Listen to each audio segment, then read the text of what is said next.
मोनना बियो गाव गावनि बिसिखौहाय आंनि फिसाखौबो फानबाय आरो गावनि हिनजावखौबो फानना लाबाय जेन'बा मारै बिदि हाखै जेन'बा मारै हाखै गोराव सोरावनो এডছৰ প্ৰভাৱশালী নেতা দীপেন বড়ো আগষ্ট মাহতে বিজেপিত যোগদানৰ সম্ভাৱনা मोननिसिम गुसुं भिडिअ लाबोनो सानदोंनो शेयार खालामनो सानदों नोंथांमोना जायफ्रा चेनेलाव गोदान आंनि चेनेलखौ साबस्क्राइब खालामना होदो आरो भिडिअखौ फुरायै नायलांदो नै दा ओरैबायदि मानाव गिदिर जोंना बर' फरायसा आफादनि दिपेन बर' सारा बर' फरायसा आफादनिफ्राय रिजाइन होनानै पलिटिकेलाव हाबसिगोन आरो दा इउपिपिएल खौ नागारनानै मानो बिजेपिआव जगदान जानांगौनि गोनांथि दं आं बेखौ नोंथांमोननो ससेबाबो आं नोंथांनो शेयार खालामगोन नोंथांमोना भिडिअखौ नायला आरोखि दा आंनि आन्डारस्टेन्डिंआव बिजेपिआव थांगोना मोनसे रोखा आगस्टनि गेजेराव थांगोननि रोखा जानानै दङ दा बियो मोनसे थाखानि थाखायबो जानो हागौ आरो फारसे बर' फरायसा आफादावबो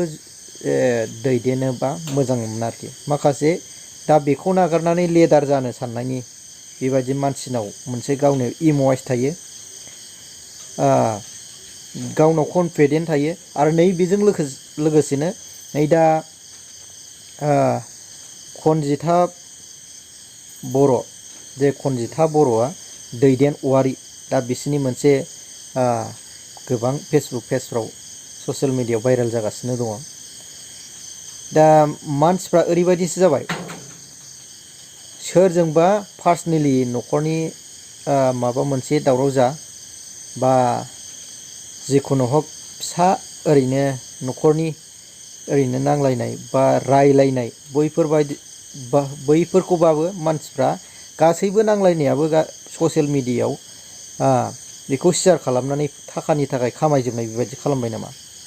दा मोनसे जुदि इयुननि समफ्राव गासै मानसिफ्रानो बेबायदि जायोब्ला नांलायनायाबो थिन्थायनो ससियेल मिडियायाव थाखानि थाखायसो हगारनाय नांलायनाय जाबाय नामा दा बियो मोनसे गावनि न'खरनि माखासे पार्सनाल बेबायदिनो न'खरनि समस्याफोरखौ बेयाव बुंलायनाय बा शेयार खालामलायनाय बियो थिग जाथावा आरोखि रायजोफोर नोंथांमोनहा बै दैदेन आरो कजिता बर'मोननि सायाव नोंथांमोनहा मा बुंनो सानो आरो बेनि फिसाया जे बुंदों दैदेन औवारिखौ एसे सोंखारिनाय बाथ्रा बुंदों आरोखि दा आं नोंथांमोननो होनो थांगासिनो दङ नोंथांमोनहा स्क्रिनाव होनायखौ नायबानो जाबाय माखासे बिनि कजिता बर' आरो दैदेन औवारिजों माखासे बिसिनि जे आखाइ हमलायनानै माखासे गिदिंनाय बिदि रिल्स बानायनायाव एक्सुअलि बियो साबजाथावा जे गावनि फिसाय थाखाबाय गावनि फिसाय थाखासेयावबो माखासे गुबुन दस्रा हौवाजों बेबायदि जिखुनु हक देहानि जेबो रिलेसनशिप बेबायदि थायाब्ला गावनि फिसाया माबायदि सानगोन बेखौबो एसे साननाय थानांगोन ना गावनाव माइन्ड आरो टेलेन्ट गैजायै बायदि मानसिया साननो हनो रोङै बायदि हाबा जानानै बेबायदि जाना मानसिया माखासे संसार जानानै माखासे रेसपन्सिबिलिटिखौ लाखिनांगौ बेनो अब्ला जों बिदिखौ नायनानै लाग्रोनि रायजोफोर मोनना बियो गाव गावनि बिसिखौहाय आंनि फिसाखौबो फानबाय आरो गावनि हिनजावखौबो फानना लाबाय जेन'बा मारै बिदि हाखै जेन'बा मारै हाखै गोराव सोरावनो मेन्टेल हग्रा खालिस नामा बेलाय हौवायालाय गाव गावनि हिनजावखौथ' बिदि होनामोन ना आरो आंनि फिसाखौबोथ' फानबाय बियो माबायदि मानसि बेलाय आं बांद्राय नायनानै थानो हानाय नङा दै मिथिखां आं माबा मोनसे खालामनो हागौ मिथिबाय ससियेल मिडियायावहाय बिदि गोसारहोनाया मिथिबाय ओरैनोथ' फैयाखैना आङो उन्दैखौसो लोमजानायखौ आङो लानानै फैबाय दा उन्दैयाबो एसे मोजां जाबायना बेखौ मानसि बिदि होबाय थानांगौ दे आसरितलै आं बुंनो रोंला मालायनि फट' होनानै मालायनि माबा होनानै बायदि बायदि लिरनानै होनाय प्रफाइलावबो बिनि फट' होबाय ओमफ्राय दैदेननिबो होबाय लाबाय ओमफ्राय बिदि लिरनानै होबाय आं मा होनबावनो गावनि जाम्बाखौनो जेरावबो देखायनानै लायोबा बियो ओमफ्राय आं मा बुंबावनो दे आंथ' लाजिनानै आं रावनोबो देखायामोन बिनि जाम्बाखौ आंनि सिगाङाव देखायो आं सिरि थायो गोसोआव लानानै फिसाय होननानै दिनै बियो आंखौ फेसबुकावबो मबाइल नाम्बार राननानै होबावबाय बियो दुनियानि मानसिया मबाइल नाम्बार लानानै आंनाव कल खालामबाय आरोना होमबा आं मा बुंबावनो दे मा बुंबावनो आङो रायजोफोर मा बुंबावनो आङो जेन'बा मालाय आरो दाथ' पस्ट होगासिनो बे फैसा थाइसेबो हरानो फैयानो बिदि पस्ट होदों गावनि हिनजावखौनो मा सानदों जेन'बा आं जेबो অনুসৰি বিটিআৰ নিৰ্বাচনত বিজেপিৰ ৰণকৌশলৰ অংশীদাৰী হ'ব এপছুৰ প্ৰভাৱশালী নেতা দীপেন বড়ো আগষ্ট মাহতে বিজেপিত যোগদানৰ সম্ভাৱনা এপছুৰ প্ৰভাৱশালী নেতাগৰাকীৰ বিজেপিৰ ৰাষ্ট্ৰীয় নেতৃত্বৰ সৈতে গোপনে যোগাযোগ চলাৰো চৰ্চা অব্যাহত বিটিআৰত মুঠৰ ওপৰত সৰ্বোচ্চ শক্তি প্ৰয়োগ কৰি 25ত বিটিআৰ দখলৰ চেষ্টা চলাইছে বিজেপিয়ে ভিডিঅ জাৰ্নেলিষ্ট সৌৰভৰ সহযোগত ভুৱন চেতিয়াৰ ৰিপৰ্ট প্ৰাগ নিউজ इसी बिसाय खौथियाव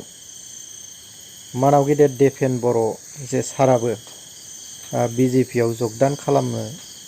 थांगासिनो दं बा थाङाखै बेखौबो एक्चुअलि सियरै बुंजोबनो हाया जानोबो हागौ माखासे बियो सिगांनिफ्रायनो BTCआव BJP आरो UPPL जों एलायन्स सरकार थागासिनो दंमोन एबा दाबो दङ बेयाव जोंनि बर' समस्थ BTCनि बर' रायजो राजाफोरखौ BJPजों नो भट होनो बिनाय बियो एसेल' गेदेर नङा आरोखि सिङाव माबा मोनसे रहस्य सिङाव हाबनानै दङ बेनि थाखायसो बियो बर'फोरनि BTCनि समस्थ बर' रायजो राजाफोरखौ BJPनि जानानै बियो बर' फरायसा आफादाव थानानै बियो भट बिनानै होदों आरो ओरै मोनसे UPPLआव माखासे सिट शेयारिंनि थाखायबो जुदि मोनाखै जानांगौ बेनि थाखायबो बे मोनैनि थाखाय BJPआव बियो हाबगोन बेबो मोनसे आरो BJPआव माखासे बिनि थाखाय थाखा नांगौ एबा गादि नांगौ लिडार जानो लुगैबायना मानसिया माबा मोनसे दैदेनगिरि जायोबा सोरबायाबो कनफिडेन्ट थायो गावनाव कनफिडेन्ट थानानै आंबो लिडार जासिगोन बैसोर लिडारजोंल' आं दैदेन जाला बेबायदि लिडार जानो लुगैयो आरोखि अब्ला फैगोन BTC बिसायख'थियाव जोङो UPPLखौ नागारनानै BJPआव थांमारगोन नामा बा जुदि BJPआव थाङोबा बे थाखानि थाखाय थांगोन ना सिट गावखौ गादि लुगैनायनि थाखाय थांगोन रायजोफोर नोंथांमोनासो निस्सय मिथिसिगोन अब्ला फैगोन जे BTC बिसायख'थि जेनो बर' फरायसा आफादखौ रिजेन्ट होनानै बियो पलिटिकेल हानजायाव बियो जगदान खालामगासिनो जिखुनु हक जाया मानो रायजोफोर नोंथांमोनहा नेनानै थादो फैगौ BTC बिसायख'थियाव जेनो UPPLआव थांगोन ना BJPआव थागोन दिपेन बर' सारा बेखौ मोनसे रोखा जानानै दङ बियो BJPआवनो थांमारगोनदां बेबायदि रायजोफोर नोंथांमोनहा बे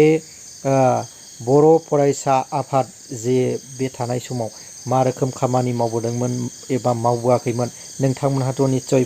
मिथिखागौ मा रोखोमै बर' जाथिनि थाखाय बेसेबां कन्ट्रिबिउसन माइन्ड लानानै बियो जाथिनि थाखाय मावदोंमोन बा मावाखैमोन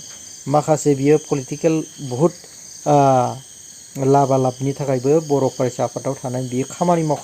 मावखादोंमोनखा ओंखायनो बियो पलिटिकेलाव दा गोख्रोङैनो आगान होनो थाखाय ओंखारदों बेफोरबायदिबो जानो हागौ अब्ला रायजोफोर नोंथांमोना बे भिडिअनि सायाव मा रोखोम सानो आरो दिपेन बर' सारनि सायाव मा रोखोम नोंथांमोनहा कमेन्ट होनो सानो नोंथांमोना फोरमायहरबानो